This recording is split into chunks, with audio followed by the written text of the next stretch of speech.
Welcome back. Okay, we are going to try to do a little bit more this time around with assembly.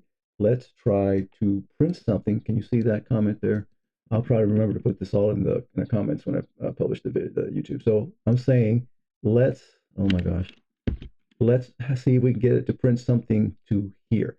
You should already know this. We covered this in the last video. Okay, this is the entry point into our program, and all these three things do is exit. That's all they do. So we want to print a number one to the output, a numeric one, not the ASCII one. All right. For that, we're going to use the write system call. The write system call requires the following. It requires the file descriptor. It requires the address of what it is we want to write. So not right here, the one that we want to output doesn't go there. It is remember, everything at this lowest level of the machine, everything is at an address, and it's somewhere in memory, right? So the one that we want to write, it's somewhere in memory, okay?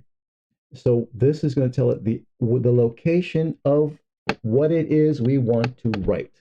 And then lastly, what is the length of it? Because later on we could write something more than just a one, all right? So those are the three things: where we want to write it to, where the stuff we want to write is located, and how long is what we want to write. So these are your three well-known file descriptors. One is standard out, which is usually the console. Two is standard error, also usually the console. Zero is standard in, used to read inputs. And if I'm not mistaken, by the time your program starts, these three are always open and available for use.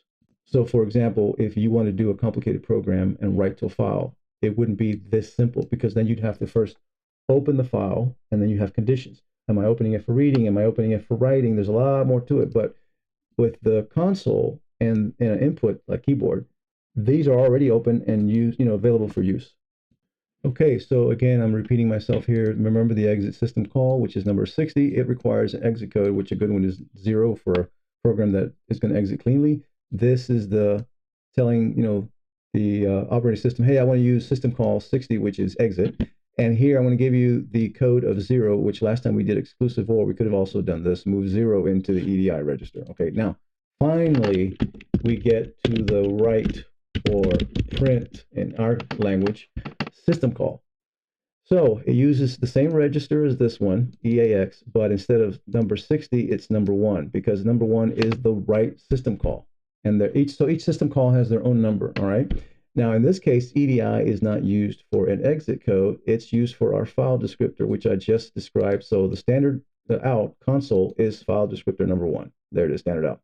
And then this is not a 1.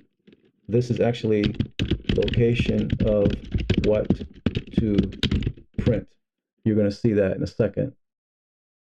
And then finally, the last register, the EDX register, we're going to put a 1 in there. It's the number of bytes that we're going to write. And it's only a 1 because we're going to write the number 1.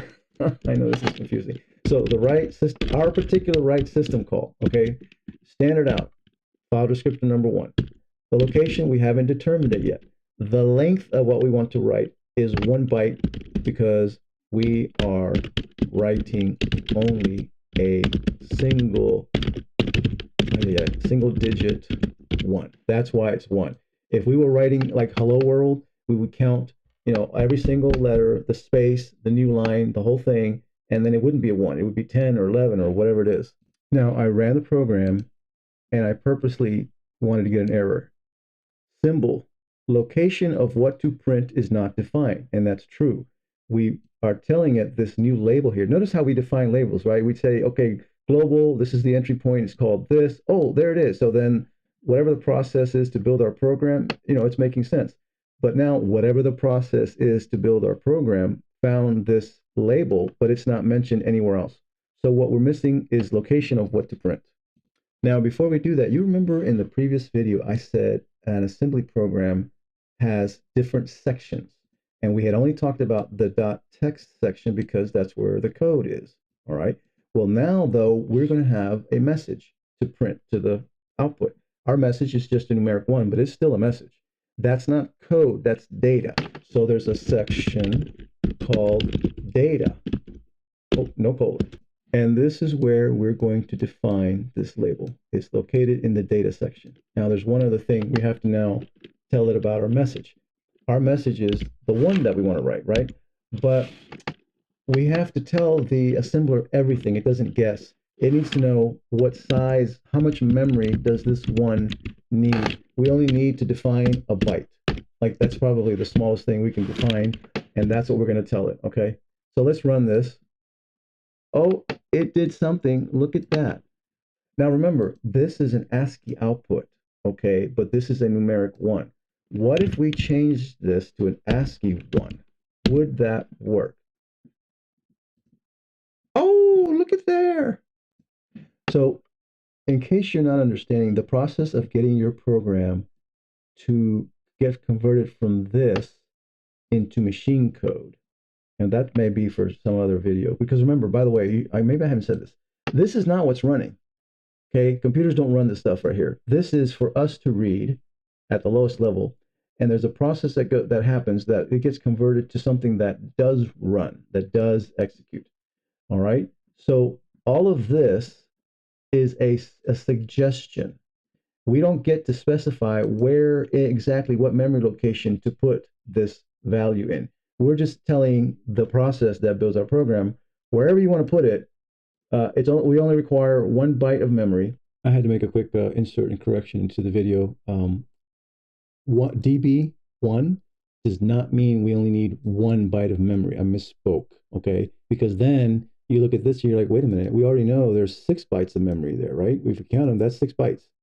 So what DB really means is that each member, the H, the E, the L, the O, and the 10 is byte sized. Why is that important? Because had we been dealing with something else, like, I don't know, a bunch of integers that are going to be more than, they're going to be big. The value of each integer could be like, several hundred, right? 500, 1,000, whatever. That integer requires more memory than a byte. And that way we would not be doing DB. We would be doing D something else, which I don't want to get into. But I just wanted to clear up that DB does not mean how many we need. It means the size and memory that each takes up. And that address that you're going to specify for us, please put it right here where it says location of what to print. Okay, we're going to end with this. We're going to make this a little bit more interesting. All right. So instead of an ASCII one, we're going to go H, E, L, L, O, and then a new line, which is a 10. Okay. And that is 1, 2, 3, 4, 5, 6 bytes. All right. So then we're going to come up here, and it's no longer 1 byte, it's 6 bytes. So we're telling our builder, program builder, hey, now we need, at whatever address you specify for us, we need to store 6 contiguous bytes, which is this. And please tell us the address here. Let's try to run this. There it is. And I guarantee you it has a new line right there.